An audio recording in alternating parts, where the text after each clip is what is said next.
اپنا وطن ہے، کسی کو 1 انچ زمین نہیں دیں گے، اپنی قوم ہے، اپنے لوگ ہیں، ہمارا سر ہمارا خون حاضر ہے پاکستان کے لیے، بائیڈن کے لیے نہیں، صرف اپنے وطن کے لیے۔ آج موضوع ہی یہی ہے، ہم یہاں کیوں آئے ہیں؟ رول آف لا آپ سب وہ کلائیں مجھ سے اچھی طرح جانتے ہیں زیادہ، بلکہ جب انشاءاللہ ایک دفعہ علی بھائی اور الوی صاحب بول چکے ہیں تو مجھے تو شکر ہے، اس سے پہلے بولنے کا موقع مل گیا ان کے سامنے، تو ہم شرم سے بول بھی نہیں سکتا، وہ ایسے زبردست ان کی ایک مہارت ہے رول آف لا پہ۔ اچھا، آپ سب سے ایک ریکویسٹ ہے، جس طرح کراچی کے بیٹے ایک وکیل نے پاکستان بنایا، اب آپ لوگوں نے ہمارے ساتھ مل کے، آپ جس پارٹی سے آپ کا تعلق ہو، میرا سے کوئی لینا دینا نہیں، لیکن آپ نے پاکستان کے بیٹے عمران خان کی مدد کرنی ہے، یہ وطن ٹھیک کرنا ہے۔ آپ جس سیاسی طبقے سے ہوں، آپ جس صوبے سے ہوں، اس سے کسی کا کوئی لینا دینا نہیں ہے، بلکہ آن اے لائٹر نوٹ اگر مجھے اجازت دی جائے، بڑی سیریس باتیں ہو گئی، سب کا خون ذرا گرم ہو چکا ہے۔ میری اس شہر سے بہت وابستگی ہے، میری یہاں سے ایک بھابھی بھی ہیں، میرے بھائی کے بچے بھی ہیں، اور وہ ایک بہت مزیدار کمبینیشن ہے، وہ آدھے اردو سپیکنگ ہے، آدھے پٹھان ہے، لیکن جب 2-3 سال کے تھے تو مجھے ایک دفعہ یاد ہے ہم سے کسی نے پوچھا کہ بیٹا ہم پٹھان صحیح والی اردو نہیں بولتے نا، ہم قیمہ نہیں بول سکتے، قیمہ بولتے ہیں، تو میرے نیچیو سے کسی نے پوچھا آپ قیمہ کھائیں گے؟ تو وہ ٹپکل خوچا آگے سے کہتا ہے میں قیمہ نہیں کہتی ہے۔ تو ہمارے بھی آج کل یہی حال ہے، آدھا دماغ کام کرتا ہے آدھا نہیں کرتا، ہماری جان اٹکی ہوئی ہے خان صاحب میں، اور خان صاحب سے الحمدللہ فردوس شمیم نقوی صاحب اور میں تھرسڈے کو مل کے آئے ہیں، اور یہ میں آپ کو بتا دوں کہ ان کی حالت ہم سے بہت بہتر ہے الحمدللہ، گرمی سے کافی تنگ ہے وہ، لیکن ایک لفظ جو وہ کمپلین کرے یا کہیں کہ کسی چیز کی کمی ہے یا کس گرمی لگ رہی ہے، نہ الحمدللہ، بلکہ میں ہنس رہی تھی ان کو آف دا ٹاپک کہ ان کے تو بال بھی ٹھیک ٹھاک تھے، ہم سب کے کسی کے بال سفید تھے کسی کے اڑے ہوئے تھے، اور میں نام نہیں لوں گی، ہمارا ایک کالیگ تھا وہ تو اتنا آبیدہ ہو گیا خان صاحب کو دیکھ کے، اتنا رویا، سائلنٹ، منہ سے نہیں رو رہا تھا، کہ خان صاحب اسے کہتے کہ شکل ٹھیک کرو، مرد ایسے ہوتے ہیں، مزہ بھی آ گیا، ہم نے کہا سر آپ کو نظر نہیں آ رہا کہ ہماری اندر سے کیا حالت ہے، خدا کا واسطہ نکلیں، ہی ریفیوزڈ، میں نہیں آ رہا، یا وطن ٹھیک کر کے دو یا میں اندر ہی ٹھیک ہوں۔ ایسا ایمان اللہ ہم سب کو دے، اور اس کا میں آپ کو مثال دیتی ہوں کہ فلسطین میں آج بھی رسول اللہ علیہ السلام، ہمارا رب ذوالجلال والاکرام کے بعد عمران خان کا نام لوگ اٹھاتے ہیں کہ عمران خان ہوتا تو آج فلسطین میں یہ حال نہ ہوتا، وہ اس وقت امت مسلمہ کا دنیا کا لیڈر ہے۔ خان صاحب بے شک ریاست مدینہ بنا رہے تھے، بٹ صرف مسلمانوں کے لیے نہیں، پاکستان کی تمام اقلیتوں کی طرح کے لیے خان صاحب پورے کیا ہوا، کیا مسئلہ ہے؟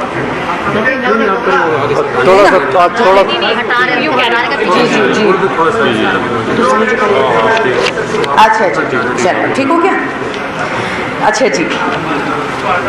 خان صاحب کے بارے میں ایک خاصیت ہے کہ قائد اعظم رحمۃ اللہ علیہ کے جتنے خواب تھے خان صاحب نے وہ پورے کیے، پہلے نیشنل اسمبلی میں اور پھر زمان پاک میں۔ میں خود جب زمان پاک میں گئی میں نے سارے پاکستان کے ورکرز دیکھے، اور وہ سب پی ٹی آئی کے ورکرز نہیں تھے،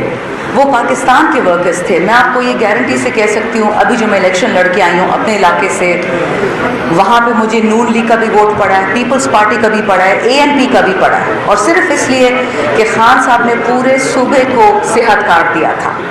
آپ سے کبھی بھی کس ہسپتال میں نہیں پوچھا جاتا کہ آپ پی ٹی آئی سے ہیں کہ نون سے، نہ، آپ کو شناختی کارڈ ہے، آپ پاکستانی ہیں، آپ کا صحت کارڈ ہے۔ اچھا جی، اب خان صاحب کیا چاہتے ہیں ہم سے، ہم یہاں کیوں آئے، رول آف لا کیا ہے؟ خان صاحب نے 100 دفعہ کہا 2 نہیں 1 پاکستان، لیکن آپ اپنے دل پہ ہاتھ رکھے مجھے بتائیں کیا اس وقت 1 پاکستان ہے، 1 قانون ہے، 1 انصاف ہے، 1 تھانہ ہے؟ میں جب اڈیالہ جیل میں تھی تو میں نے پوچھا ایک دفعہ سپرنٹینڈنٹ صاحبہ سے، اب اللہ ان کو بخشے ان کی وفات ہو گئی ہے، میں نے کہا مجھے یہ بتائیں کہ یہاں پہ اثر رسوخ والے اور کون لوگ ہیں نا، مطلب جو صاحب حساب ہو، تو آگے سے کہتی ہیں اللہ کا شکر ہے جی یہاں کوئی مالدار نہیں آتا، صرف غریب ہی آتے ہیں۔ تو یہ تو آپ کے ملک کا حال بنا دیا 76 سالوں میں کہ جیل خانے تھانے کچہری غریبوں سے بھرو، اور جو 5% اس ملک کا دیمک ہے وہ اس ملک کو چاٹ گیا۔ خان صاحب اس سے نکلے ہیں not for P T I, Khan صاحب پاکستان کے لیے نکلے ہیں۔ اور خان صاحب کے گناہ کیا ہے؟ میں آپ کو ان کے 4 بڑے بڑے گناہ بتا دوں۔ ایبسولیٹلی ناٹ بولا، ایبسولیٹلی ناٹ کا مطلب کیا تھا؟ کہ چاہے پاکستانی فوجی ہوں، پاکستانی پولیس ہو، پاکستانی عوام ہو یا کوئی بھی ہو پاکستانی، ہمارا خون اب پرائی جنگوں میں نہیں بہے گا۔ آپ چین سے لڑنا چاہتے ہیں آپ لڑیں، آپ ایران سے لڑنا چاہتے ہیں آپ لڑیں، آپ افغانستان سے لڑنا چاہتے ہیں آپ لڑیں، آپ روس اور یوکرین سے لڑنا چاہتے ہیں، ہمارا خون اس میں نہیں جائے گا۔ پاکستانی ہر باشندہ، اہل تشیع، اہل سنہ، سندھی، بلوچی، پنجابی، پٹھان، اے جے کے، جی بی، جہاں سے بھی ہے، وہ ہمارے لیے بہت ضروری ہے۔ اپنے وطن کے لیے لاکھوں جانیں قربان کی ہیں، آگے بھی کریں گے، لیکن دوبارہ بولتی ہوں بائیڈن کے لیے نہیں کریں گے، یہ اپنے وطن پہ کریں گے، صرف پاکستان۔ اچھا جی، اب کیری نمبر 800، اب انسان کیری نمبر 804۔ اب دیکھیے ضروری بات، اب رول آف لا کی بات ہو رہی ہے، انصاف کو انصاف دو، انصاف کو انصاف دو کا مطلب سمجھ آ رہا ہے؟ سب کے پلے پڑ رہا ہے کیا ہے؟ ایک جج خط لکھتا ہے سپریم کورٹ کو کہ جی مجھ سے فیصلے نکالنے کے لیے عمران خان کے خلاف، عمران خان کی پارٹی ورکر کے خلاف ہماری بیویوں کے بیڈ رومز میں کیمرے رکھے گئے ہیں، ہمارے بہنوئیوں کو برہنہ کر کے الیکٹریکیوٹ کیا گیا ہے، ہمارے گھروں میں پٹاخے پھینکے ہیں،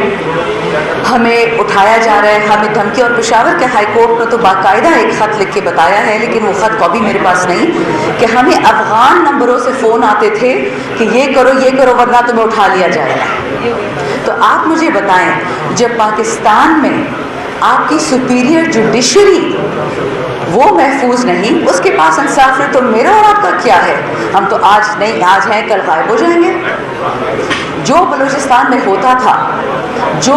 جبری گمشدگیاں ہوتی تھیں، اب وہ سارے پاکستان میں ہو رہی ہیں۔ ڈاکٹر یاسمین راشد جیل میں ہے، وہ عورت جس نے پورے پنجاب کو بچایا کووڈ کرونا میں، یاد ہے آپ کو؟ جو پنجاب کی آبادی وہ پورے پاکستان کی آدھی آبادی سے زیادہ ہے، اور اگر وہ خاتون آگے نہ بڑھتی اور پاکستان کو نہ بچاتی، ان کو کینسر بھی تھا اس زمانے میں، اس عورت کو انعام دیا، اس کو جیل میں بٹھا دیا۔ دیکھیے فیصلہ آپ نے کرنا ہے، آئین کیا ہے؟ آئین آپ ہیں۔ ریاست کیا ہے؟ ریاست آپ ہیں۔ جو ٹیکس دیتا ہے وہ ریاست ہے، جو لوگوں کی تنخواہیں دیتا ہے وہ میں اور آپ ہیں، ہم ان لوگوں کی جیبیں بھرتے ہیں، ہم ان سے اجازت نہیں لیں گے انصاف کی، ہم ان سے اجازت نہیں لیں گے انسانیت کی، ہم مانگیں گے ان سے اور ان کو دینا پڑے گا، یہ ہمارا حق ہے، یہ ہمارے رب نے دیا ہے، ہمارے آئین نے دیا ہے، اور یہ ہم سے کوئی نہیں چھین سکتا، لیکن پرامن طریقے سے اور آئین کے اندر اندر۔ آخری بات دیکھیں، میں نے آپ کو 2-3 چیزیں تو بتا دی کہ خان صاحب سے لوگ کیوں ناراض ہیں، لیکن 4 چیزیں تھیں، وہ یہ تھی کہ انہوں نے لا الہ الا اللہ کیوں کہا، انہوں نے OIC کی 4 میٹنگز کیوں کروائی پاکستان میں، صحت کارڈ کیوں دیا، احساس پروگرام کیوں دیا۔ میں آپ سب کو آج ایک بات کہنے آئی ہوں، اگر اس پاکستان کو بچانا ہے، خان نہیں پاکستان، خان میری طرح انسان ہے، فانی ہے، ہم سب نے اپنے رب سے کسی نہ کسی دن تو ملنا ہے، لیکن جو بندہ آپ کے لیے جیل میں بیٹھا ہے کہ ان کو اس کو ایک آزاد، خود مختار اور عزت دار پاکستان چاہیے۔ سیٹھ 20 لاکھ روپے دن کے کماتا ہے اور اس کے نوکر کو، اس کے بیچارے ڈرائیور کو، اس کے باورچی کو بولتے ہیں کہ تم 20,000 مہینے کا لے کے اللہ کا شکر ادا کرو۔ اللہ تو اس کو تنخواہ نہیں دے رہا، آپ دے رہے ہیں۔ جب تک ہم سب میں انصاف نہیں آئے گا، اوروں کو تو ہم لیکچر دے سکتے ہیں انصاف کا، لیکن پاکستان میں سسٹم کیا ہے؟ ڈرائیور کا بیٹا ڈرائیور، باورچی کا بیٹا باورچی، نوکر کا بیٹا نوکر، چوکیدار کا بیٹا چوکیدار، اور بڑے صاحب کا بیٹا بڑا صاحب۔ یہ نہیں چلے گا، اب یہ بالکل نہیں چلے گا، اور اسی لیے میں بار بار کہتی ہوں کہ نہ یہ پی ٹی آئی کا مسئلہ ہے اور نہ یہ عمران خان کا۔ عمران خان کو اللہ نے زندگی، صحت، اولاد، نام، عزت، کسی چیز کی کمی نہیں کی، وہ ہمارے لیے اندر بیٹھا ہے۔ آپ فیصلہ کر لیں کہ آپ کیا چاہتے ہیں، اور ایک دفعہ فیصلہ کر لیا تو پھر یا اس طرف ہو جائیں پاکستان کی طرف یا بائیڈن کی طرف۔ یہ لڑائی اس وقت صرف ایک پاگل آدمی کے ساتھ ہے جس نے فلسطین کو بھی چورے چورے کر دیا، جس نے یوکرین کو بھی تباہ کر دیا، اب ہم بے نظرے ہیں۔ لیکن انشاءاللہ یہ سب لوگ، یہ ILF، یہ خان صاحب کی ٹیم، ہم سیسا پلائی دیوار ہیں، ہم پیچھے نہیں ہٹیں گے، ہم آزادی لے کے رہیں گے، اور انشاءاللہ آپ دیکھیں گے شاید میری جنریشن اس کا پھل نہ کھا سکے بٹ آپ کے بچے وہ ضرور یہ دن دیکھیں گے۔